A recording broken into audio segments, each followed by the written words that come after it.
students, today we will continue our CSS topic. As you all know कि CSS का use हम किस लिए कर रहे थे, to give styling to our web page. आपने क्या किया था कि HTML पेज में ही हम टेक्स्ट के एट्रीब्यूट्स के थ्रू अपनी डिज़ाइनिंग जो भी देना चाह रहे थे वेब पेज को वो दे रहे थे, लेकिन उसके बाद जब CSS इंट्रोड्यूस हुई तो हमने HTML में सिर्फ कंटेंट रखा एंड उसके बाद CSS में उसका डिज़ाइनिंग फेस डाल दिया। आपको ये भी पता है कि CSS 3 टाइप से हम अटैच कर सकते हैं आपने किसी भी HTML डॉक्यूमेंट में, इनलाइन, इंटरनल एंड एक्सटर्नल। तो हम अब कुछ CSS की प्रॉपर्टीज़ के बारे में पढ़ेंगे जिसके थ्रू हम क्या और कैसे चेंजमेंट कर सकते हैं अपने वेब पेजेस में, उन सब के बारे में। सबसे पहले CSS कलर्स।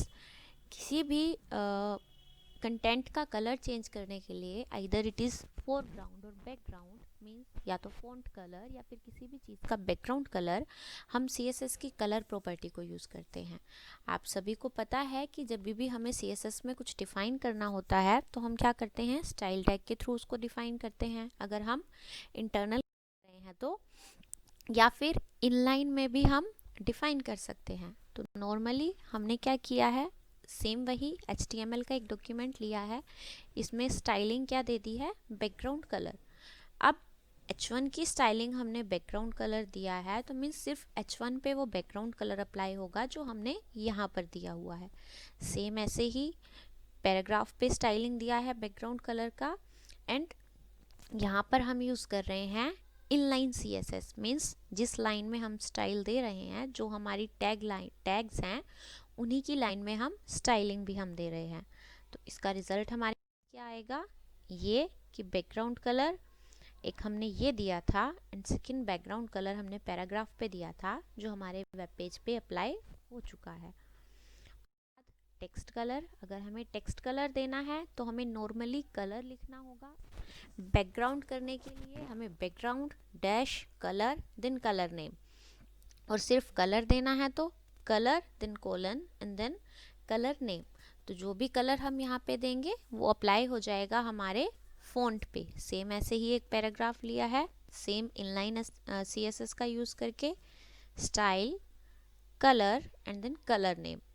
तो इसका रिज़ल्ट हमारे पास क्या आएगा, इसका रिज़ल्ट आएगा हमारे पास ये कि एक कलर हमने ये दिया था जो हेडिंग के लिए दिया था, एक कलर ये हमने दिया था पैराग्राफ के लिए। उसके बाद border colour. Border colour means जो भी बॉर्डर हम यूज़ कर रहे हैं किसी भी एलिमेंट के ऊपर हमारे HTML डॉक्यूमेंट्स में, उनका कलर चेंज करना। उसके लिए हम क्या कर सकते हैं, यहाँ पे style tag again inline CSS में ही, बॉर्डर मीन्स सबसे पहले हमने बॉर्डर अप्लाई किया, then 2 pixel solid means border कैसा होना चाहिए, 2 पिक्सल्स का सॉलिड होना चाहिए वो, एंड देन उसका कलर बता दिया जो हमने डिफाइन करना था। ये क्या है, एक ही लाइन में हम बॉर्डर की विड्थ, उसका टाइप एंड उसके कलर को डिफाइन कर रहे हैं। आप और क्या कर सकते हैं इसमें, border width 2 pixel, border style solid, border colour tomato, ऐसे भी अलग अलग करके भी डिफाइन कर सकते हैं, या फिर सिंपली एक लाइन में जैसे ये डिफाइन किया गया है वैसा भी डिफाइन कर सकते हैं। अब इसका रिजल्ट देखते हैं हम। रिजल्ट आएगा आपके पास ये कि जितने भी हमने एलिमेंट लिए थे उन सब पे क्या हुआ है, बॉर्डर अप्लाई हो गया है। उसके बाद हमारा आता है बॉर्डर का स्टाइल। बॉर्डर का स्टाइल क्या है, नॉर्मली जब हम सॉलिड बॉर्डर का यूज़ करते हैं तो इट मीन्स कि सॉलिड लाइन आएगी उस बॉर्डर में। इसके अलावा अलग अलग टाइप के बॉर्डर होते हैं जो आपने इसमें वर्ड MS वर्ड में देखे होंगे, लाइक डॉटेड वाला बॉर्डर, डैश वाला border, double border, groove, ridge, inset, outset, अलग अलग टाइप के बॉर्डर आपने देखे होंगे। तो यहाँ हम बॉर्डर स्टाइल प्रॉपर्टी का यूज़ करके डिफरेंट टाइप के बॉर्डर्स को देख रहे हैं। अब हमने यहाँ पर क्या किया है, P dot dotted, P dot dashed. Normally हम क्या कर रहे थे कि P लिया एंड देन कॉल कर लिया। अब क्योंकि हमें बहुत सारी चीज़ें एक साथ दिखानी है तो हमने हर पैराग्राफ को एक क्लास असाइन कर दी है।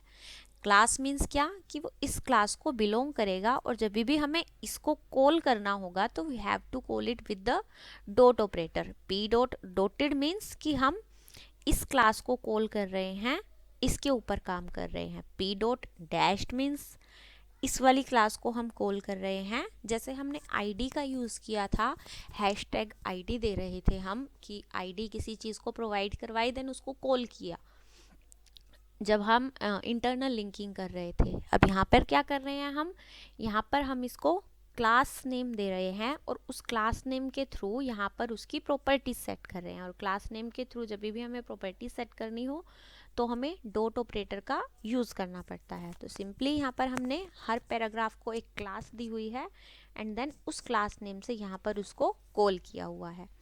अब इसका हम रिजल्ट देख लेते हैं लाइक दिस। ये हमारा डॉटेड बॉर्डर था, dashed border, solid border, double, groove, ridge, inset border, outset border, no border, hidden border and mixed border. तो इस तरह से आप अलग अलग बॉर्डर स्टाइल्स यूज़ कर सकते हो। ओनली सॉलिड बॉर्डर की बजाय आप अगर किसी और बॉर्डर का भी यूज़ करना चाहो तो बॉर्डर स्टाइल प्रॉपर्टी से आप इसमें से कोई सा भी प्रॉपर्टी सेट करके अपने बॉर्डर का स्टाइल चेंज कर सकते हो। अलावा क्या कर सकते हैं, हम हर साइड को अलग से बॉर्डर दे सकते हैं। उसके लिए हमें क्या करना होगा, border top style, border right style, border bottom style, border left style. तो इससे क्या होगा कि बॉर्डर की चारों साइड्स पे अलग अलग स्टाइल अप्लाई हो जाएगा जो भी हम देना चाहते होंगे। बॉर्डर कलर से हम क्या करेंगे, कलर क्या होना चाहिए वो डिफाइन करेंगे। बॉर्डर विड्थ से कि थिकनेस कितनी होनी चाहिए बॉर्डर की वो डिफाइन करेंगे। बॉर्डर रेडियस से हम क्या डिफाइन करते हैं कि जो हमारे कॉर्नर हैं बॉर्डर के वो कितने शार्प होने चाहिए या सर्कल में होने चाहिए, राउंडेड होने चाहिए। अगर हम यहाँ पर कुछ भी सेट नहीं करते हैं तो वो नॉर्मल एक रेक्टेंगल हो जाएगा विद कॉर्नर्स। अगर हम यहाँ पर कुछ सेट करते हैं तो बॉर्डर में कर्व आने लग जाएगा, वो राउंडेड होता जाएगा।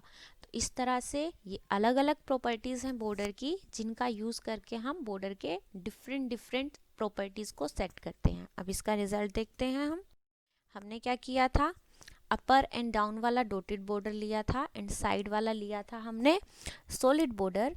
क्योंकि हमने रेडियस सेट किया था तो अब आप ध्यान से देखेंगे तो यहाँ पर इसकी शेप थोड़ी सी राउंडेड है बजाय कि कॉर्नर होने की। तो रेडियस से क्या होता है, रेडियस से इसके राउंडेड कितनी रहेगी वो सेट कर सकते हैं। और नॉर्मली अगर आपने बॉर्डर देखा जो प्रीवियस एग्जांपल में, उसकी थिकनेस इससे ज़्यादा थी क्योंकि इसमें हमने सिर्फ 2 पिक्सेल्स का सेट किया है हमारा बॉर्डर। तो हमारे बॉर्डर की थिकनेस डिफ़ॉल्ट बॉर्डर से भी कम है। इसके बाद आता है हमारा मार्जिन। मार्जिन किस लिए यूज़ करते हैं कि जब भी हमें मार्जिन देना हो अपने पेज में कि कोई भी कंटेंट हम यूज़ कर रहे हैं उसको डिफरेंट मार्जिन्स के साथ सेट करना होगा तो हम मार्जिन प्रॉपर्टी का यूज़ करेंगे। अब मार्जिन का भी सेम क्या है कि हर साइड से मार्जिन देने के लिए हम क्या करते हैं, margin top, margin bottom, right, left, इस तरह से डिफाइन करके हम मार्जिन्स सेट कर सकते हैं। अब यहाँ पर हम यूज़ कर रहे हैं इंटरनल CSS का, जिसमें हमने क्या किया है, स्टाइल टैग में पैराग्राफ पे डिफरेंट स्टाइल अप्लाई कर दिए हैं। बॉर्डर दे दिया है 1 pixel solid black, then margins दिए हैं हर साइड से अलग अलग एंड बैकग्राउंड सेट किया है लाइट ब्लू। अब यहाँ पर इसको रिज़ल्ट देखते हैं क्या है। तो ये हमारा रिज़ल्ट है जिसमें क्या है कि यहाँ पर टॉप मार्जिन है 100, राइट मार्जिन है 150, लेफ्ट मार्जिन है 80 एंड बॉटम से मार्जिन है 100 पिक्सल्स का। और ये हमारा ब्लैक सॉलिड बॉर्डर है और इसके बीच में बैकग्राउंड का कलर है light blue. I hope these points are clear to you. If you have any doubt, any question, you can ask me. Thank you.